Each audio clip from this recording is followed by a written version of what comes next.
دل فریبی باغ شالی مار کی، دل فریبی باغ شالی مار کی، اور نشاط باغ کی وہ دلکشی، اور نشاط باغ کی وہ دلکشی،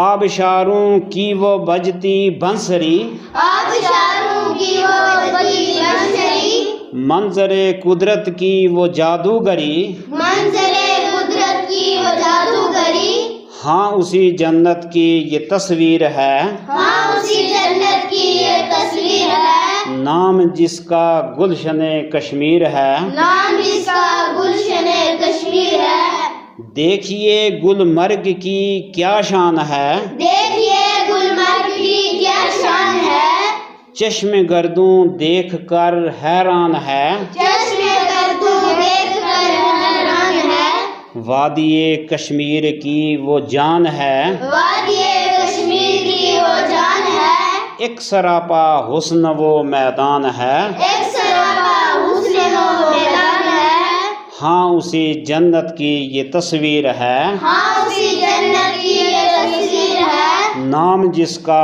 گلشن کشمیر ہے، نام جس کا گلشن کشمیر ہے، ہاں چناروں کی وہ شان دلربا، ہاں چناروں کی وہ شان دلربا، اور وہ سر و صنوبر کی فضا، اور وہ سر و صنوبر کی فضا، جھیل ڈل کے ہیں کنول خوش نما، جھیل ڈل کے ہیں کمل خوشنما، کشتیوں کا بھی نظارہ ہے جدا، کشتیوں کا بھی نظارہ ہے جدا، ہاں اسی جنت کی یہ تصویر ہے، ہاں اسی جنت کی یہ تصویر ہے، نام جس کا گلشن کشمیر ہے۔ نام جس کا گلشن کشمیر ہے۔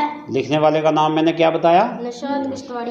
نشاط کشتواڑی۔ کبھی کبھی امتحان میں یہ بھی پوچھا جاتا ہے کہ تصویر کشمیر یہ نظم کس شاعر نے لکھی ہے، تو آپ کو شاعر کا نام یاد ہونا چاہیے۔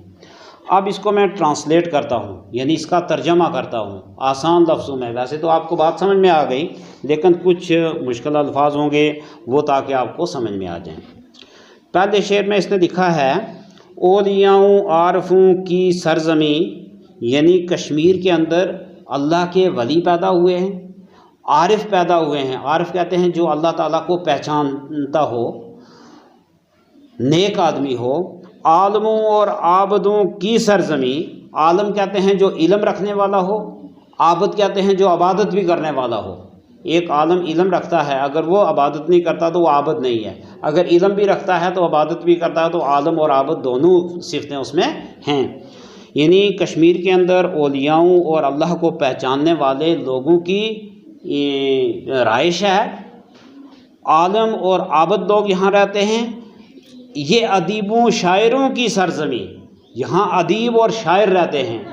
ادیب ہوتے ہیں جو کسی زبان کا ادب ہے اس کو لکھتے ہیں، اور مختلف قسم کی چیزیں جو ہوتی ہیں وہ زبان کے اندر لکھتے ہیں، ان کو کہتے ہیں ادیب، اور جو شعروں میں لکھے اس کو شاعر۔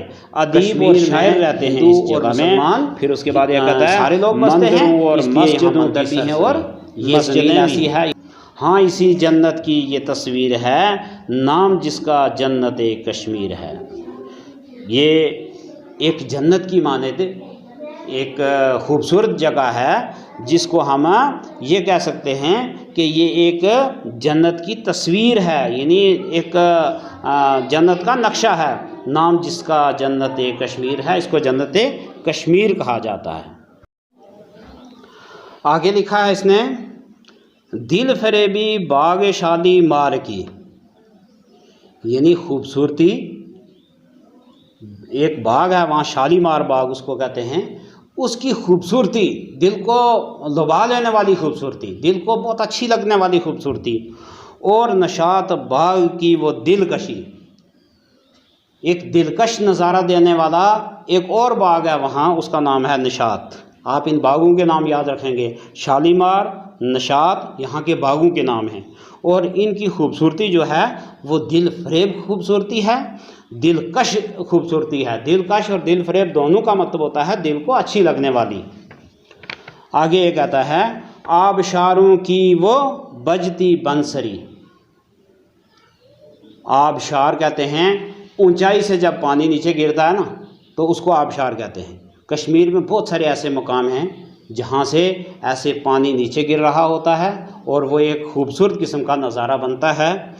تو اس کی آواز ایسے ہمیں لگتی ہے جیسے کوئی بانسری بج رہی ہو۔ بانسری آپ نے سنا نا، بانسری بھی اس کو کہتے ہیں، بانسری بھی کہتے ہیں۔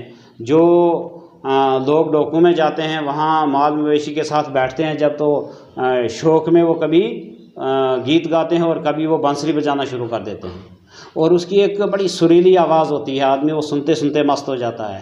اسی طرح کشمیر کے آبشاروں کی ایسی آواز ہوتی ہے جیسے بانسری بج رہی ہو۔ منظر قدرت کی وہ جادوگری، یعنی اللہ تعالیٰ کی قدرت کا ایسا نظارہ ہے، ایسا منظر ہے کہ جس میں جیسے کوئی جادو بھرا ہوتا ہے، اتنا اچھا لگتا ہے کہ آدمی دیکھتے دیکھتے کھو جاتا ہے اس میں۔ ہاں اسی جنت کی یہ تصویر ہے۔ یہ جو اوپر بات کی ہے آبشاروں کی اور اس کے بعد باغوں کی، تو ان کی خوبصورتی کی، تو اسی جگہ کا نام جو ہے، یہ جو تصویر پیش کی گئی ہے یہ اسی جگہ کی ہے، نام جس کا گلشن کشمیر ہے، جس کو کشمیر کا انہیں گلشن کہتے ہیں۔ گلشن کا مطلب ہوتا ہے باغ، ایک باغ ہے کشمیر، سارا ایک باغ کی طرح ہے۔ تو وہ کہیں درخت ہیں، کہیں آبشار ہیں، کہیں دریا ہیں، کہیں جھیلیں ہیں، تو یہ سارا کشمیر مل کر ایک گلشن بنا ہوا ہے، ایک باغ بنا ہوا ہے۔ دیکھیے گلمرگ کی کیا شان ہے۔ اب باغوں کے علاوہ یہاں ایک اور چیز ہوتی ہے جہاں دیکھنے کے قابل نظارے ہوتے ہیں، ان میں سے ایک مقام گلمرگ ہے۔ یعنی گلمرگ دور تک ایک سبز ہرا بھرا میدان۔ تو آپ دیکھ رہے ہیں کہ کشمیر میں ایسے لمبے لمبے میدان جہاں نظر نہیں پہنچتی، لیکن وہاں کی ہریالی، وہاں کے درخت، وہاں کی ٹھنڈک تو آپ دیکھ کر محسوس نہیں کر سکتے، وہاں جا کر محسوس کر سکتے ہیں۔ تو یہ گلمرگ کی کہتا ہے کہ دیکھیے گلمرگ کی کیا شان ہے۔ یہ گلمرگ ایسی جگہ ہے کہ اس کی کیا شان ہے۔ چشم گردوں دیکھ کر حیران ہے، یعنی چشم گردوں کہتے ہیں زمانے کی آنکھ، چشم کہتے ہیں آنکھ کو، تو چشم گردوں دیکھ کر حیران ہے، یعنی دنیا دیکھ کر اس کو حیران ہے کہ کتنی خوبصورت جگہ ہے۔ وادی کشمیر کی وہ جان ہے، یعنی گلمرگ اتنی خوبصورت جگہ ہے کہ سارے کشمیر ہی خوبصورت ہے، لیکن یہ تو اتنی خوبصورت ہے کہ ایسے لگ رہا ہے کہ اسی میں سارے کشمیر کی جان ہے۔ ایک سراپا حسن وہ میدان ہے۔ سراپا کا مطلب ہے پورے کا پورا، سر سے لے کر پیر تک پورا، یعنی جو گلمرگ ہے وہ ایک سرے سے دوسرے سرے تک حسن کا وہ میدان ہے، ایک خوبصورتی کا میدان ہے، وہ ہرا بھرا میدان ہے اور بہت خوبصورت ہے۔ تو یہ جو اوپر گلمرگ کی بات بیان ہوئی ہے نا، ہاں اسی جنت کی یہ تصویر ہے۔ یہ تصویر کس کی بیان ہوئی ہے؟ نام جس کا گلشن کشمیر ہے، جس کو ہم کشمیر کہتے ہیں، وہ کشمیر کا جو باغ ہے اس کی یہ اوپر تاریخ بیان کی گئی ہے۔